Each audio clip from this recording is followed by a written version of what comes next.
Hello, listeners. I am your host, Jack Murphy, and welcome to the In the Hole podcast. On this podcast, we'll be talking all things baseball, from scores, news, trade rumors, injury updates, and free agency signings. We'll also talk about expectations, strengths, and weaknesses for all MLB teams, as well as predictions regularly based on the futures of ball clubs and their players. Welcome to episode 2 of the In the Hole podcast. Again, I am your host, Jack Murphy, and welcome. Unfortunately for all of us baseball fans, the MLB season is over. The Los Angeles Dodgers have beaten the Tampa Bay Rays in 6 games in the World Series and have won their first World Series championship since 1988 and their 8th in their long, storied careers. So where does this leave us? Well, free agency is just around the corner, and we have some big names, and there's already been some big stories. The biggest, and we're going to talk about this later in our interview, is with the Wilpons selling the New York Mets, officially selling the New York Mets to the Steve Cohen. And Steve Cohen has bread. He has a lot of money. I read something that Steve Cohen is the most rich MLB owner today, and he's more rich than the next three richest owners combined. So he's more money than the second, third, and fourth richest owner in the MLB combined, which I find completely absurd. And today we're going to talk with my good friend and baseball expert Riley Martin, because he knows a lot about the Mets. He knows a lot about baseball. So we're going to go over the World Series. We're going to break some of that down. Then we're going to go over the Mets free agency, analyze the Steve Cohen Mets, the new era of the Mets, what they need, what they can get, because there's some Met fans that are being a little over-exaggerating what the Mets are going to do this offseason, but they're definitely going to make a splash. Don't get me wrong. But before we go into this interview, I want to talk about my Yankees, because I have some thoughts and opinions that I feel could be shared. The New York Yankees free agency, they need to re-sign DJ LeMahieu, one of the best players in baseball. I'd say top 20 player easily. He had a phenomenal season after an impressive 2019 as well. He'll probably finish top 3 in MVP voting this year, maybe top 4 or 5, but still 2 straight seasons, the way he played is just unreal. We have to stick to that man. He's been our most reliable option. He hasn't been hurt often. He gets hits in big spots. He's just the most reliable Yankees player we have, and losing him in this lineup is a huge loss, and should be a must for the Yankees to keep him. Spot number 2, let Brett Gardner go. I'm definitely going to miss him as a Yankee fan. I've been watching him since I was about 10 years old, since 2008, 2009, and but the thing is, we have to move on, and we need to give Clint Frazier some more time in pinstripes in the field, because he has improved tremendously in 2020. You can see it in his swing. He looks like an elite bat when he gets time to play. And even in the field, 2018, 2019, he looked terrible. He did not look like a major league player with the glove. But in 2020, he is now an American League Gold Glove finalist. While I don't think he's going to win the award, it's still very impressive to see him improve from what he was to what he is now in the field. Anyway, that's pretty much all I have about the New York Yankees. So today we're going to be talking again about just free agency, just stuff you would normally talk about in the offseason. Free agency, talk a little bit about the end of the season. We might bring up the ALCS, the NLCS. But the Steve Cohen Mets is definitely going to be one of the biggest topics we talk about, as he's a Mets fan. We're going to focus on the Mets and probably the Yankees as well, being from the New Jersey, New York area. Those are definitely the 2 most prominent teams in our culture. Everyone knows about the Yankees and Mets. They wear their hats, their memorabilia. They have memorabilia. They wear their jerseys. So those are the 2 biggest things we're going to be talking about. But yeah, as a baseball podcast, again, I've said we're going to talk all about free agency. We're going to talk all about signings, any trades that might happen. We have a very good interview planned. So yeah, and without further ado, here is Mets.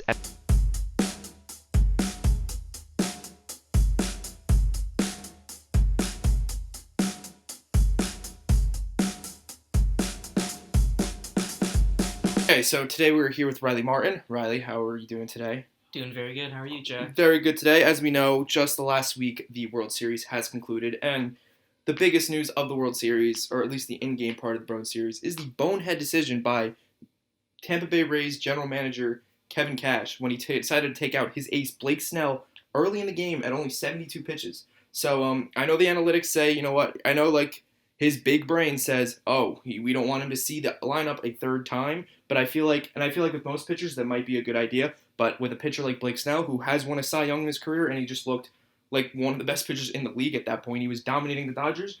What is your opinion on that decision by Cash? Yeah, I really don't think it was a big brain move, as you said, but you can kind of see it. Like Mookie, he was going up against Mookie again, and Yes. Mookie's just phenomenal. I mean, there's really nothing that can be said about that guy. He's just Yep. doing everything right. Exactly. But to take Snell out of that situation, it's a win or go home point. Exactly. It's a Like, win or go home point. If something's working for you, you should keep going with it. Yeah.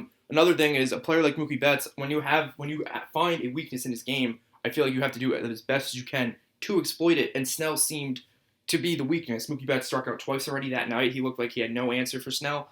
And I feel like a player like Mookie Betts, you need to say, all right, this is working against him. We got to keep going with it. Taking out him to put in a right-handed pitcher who Mookie Betts was significantly better than the entire season. It was just a very, very poor move, and it allowed the Los Angeles Dodgers to come to win their first World Series since 1988.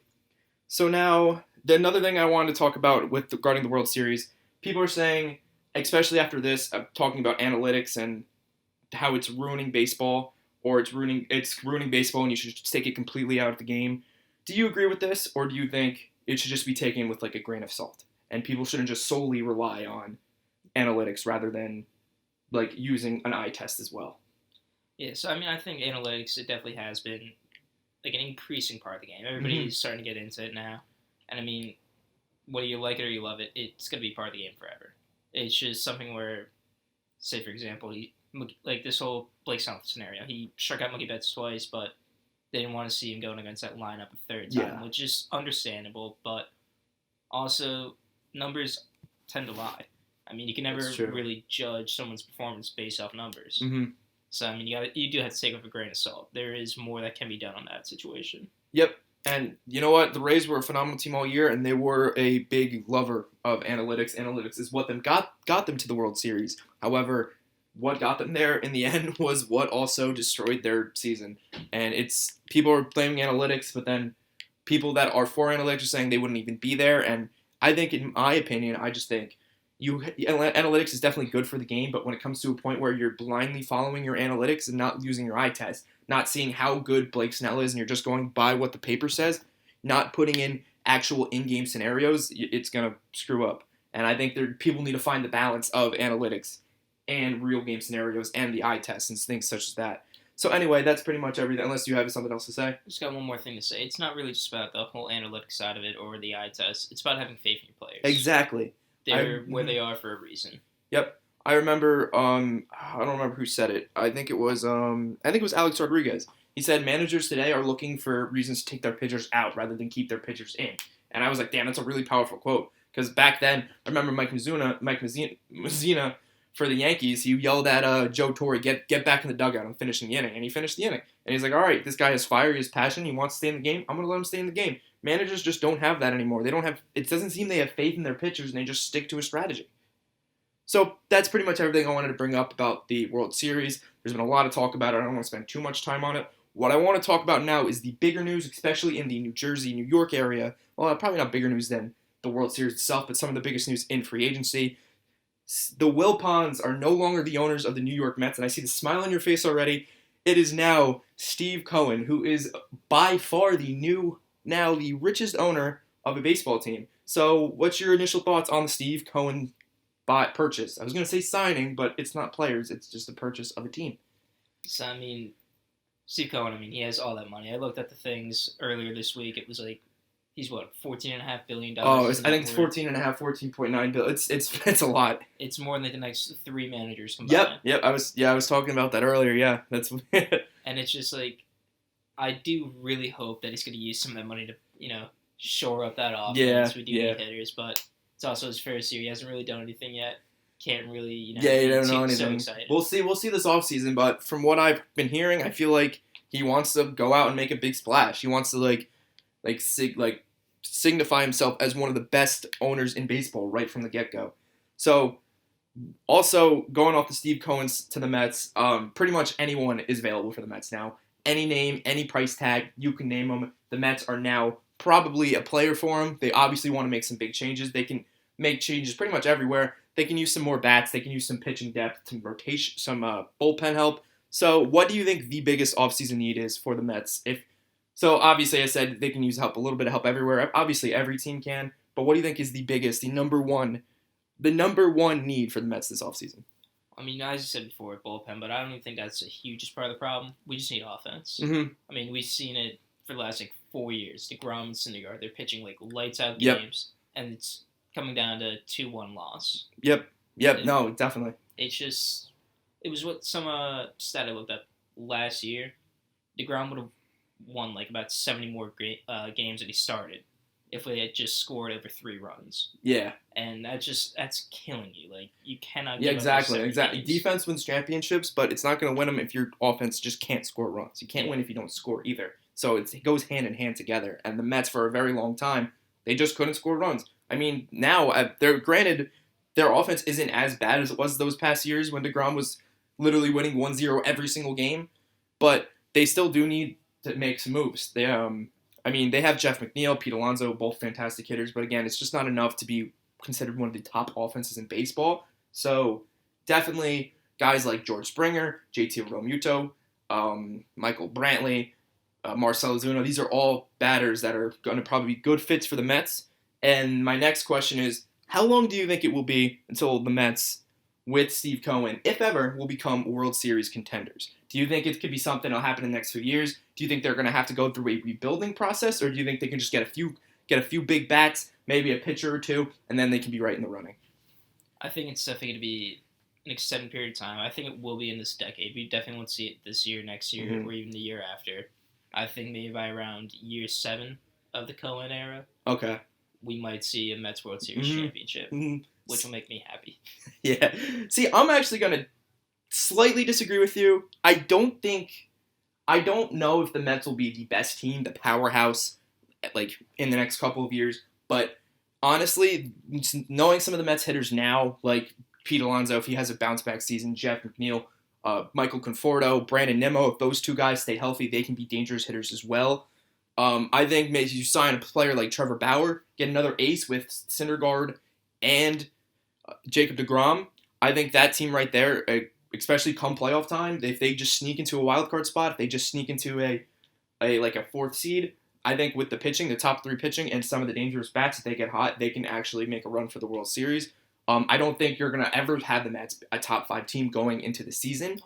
I don't think, or at least for the next 3-4 years, I don't think, looking at power rankings before a year, you're going to see the Mets in the top 5, maybe the top 10. But come the playoffs, I think it's because of their pitching and because of they do have good bats. Not the best, but the bats mixed with the elite pitching. I think that is what makes playoff teams. Because you saw it with the Nationals 2 years ago. They didn't have the best bats, but their starting rotation was Steven Strasburg, Max Scherzer, and Patrick Corbin. And those pitchers dominated, and they won a World Series because of it.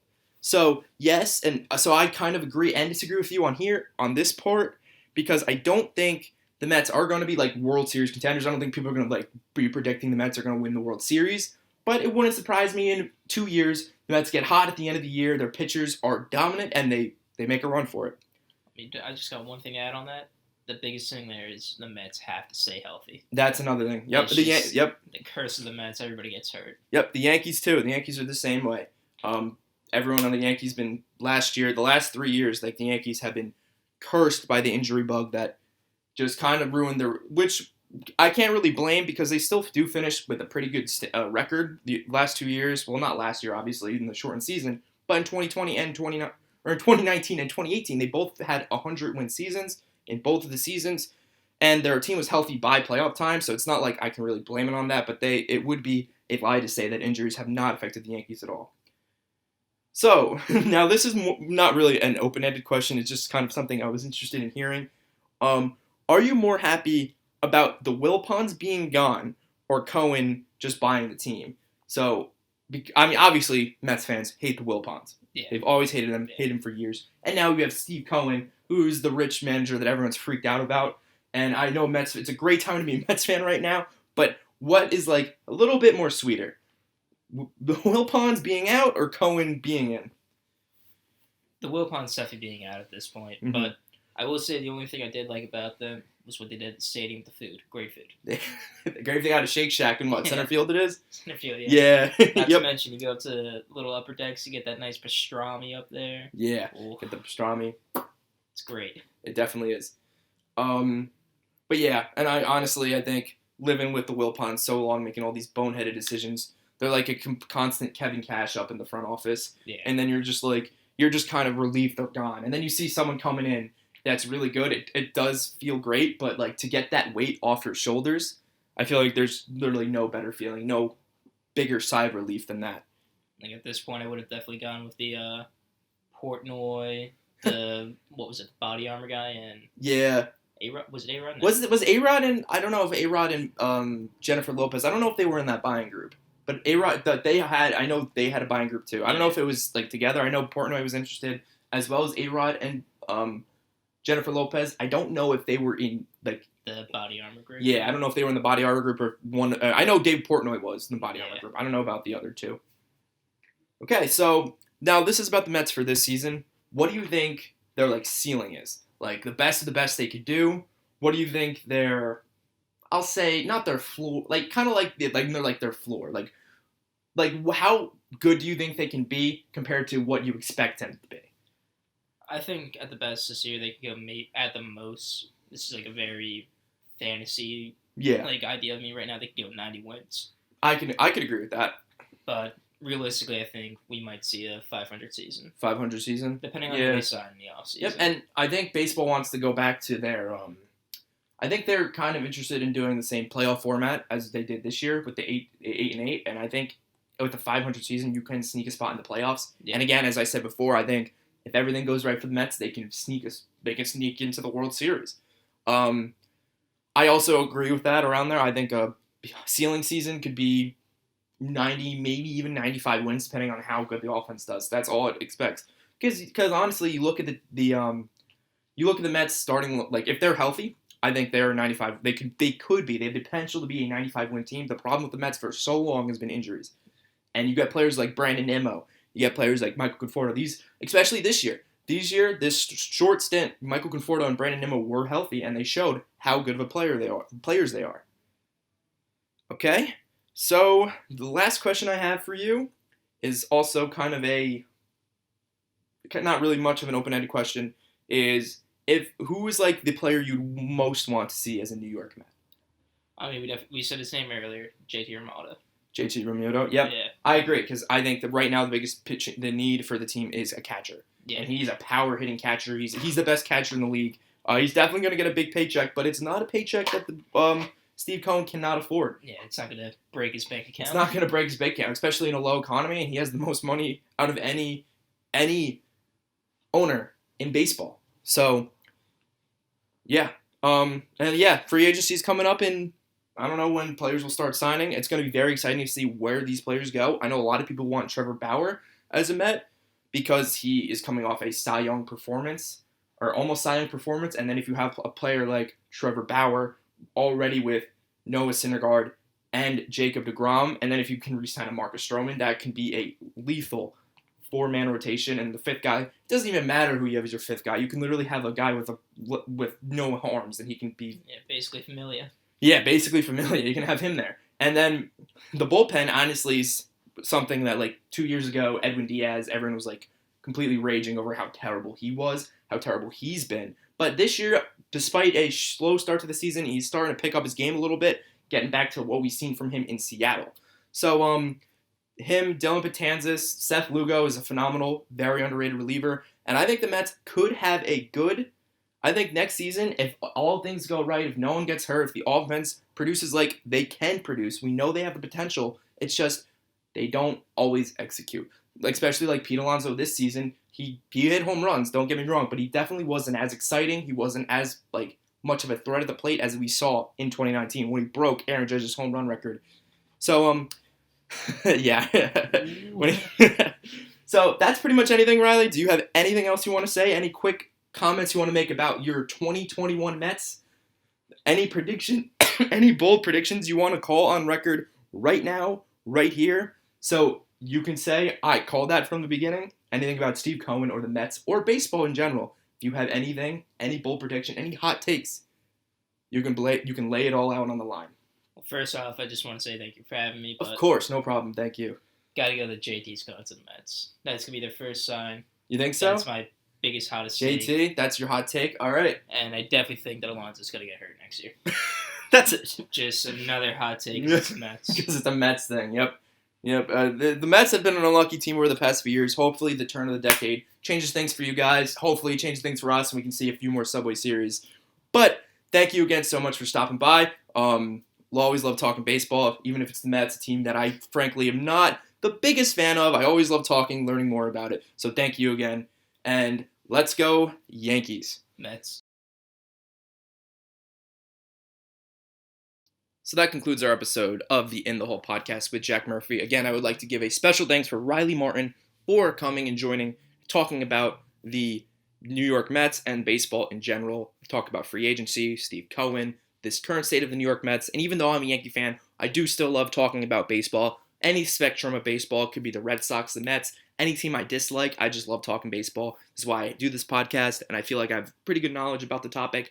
And I just want to say thank you. Thank you all for listening again. And I hope you guys have a great day. I'll see you guys next time.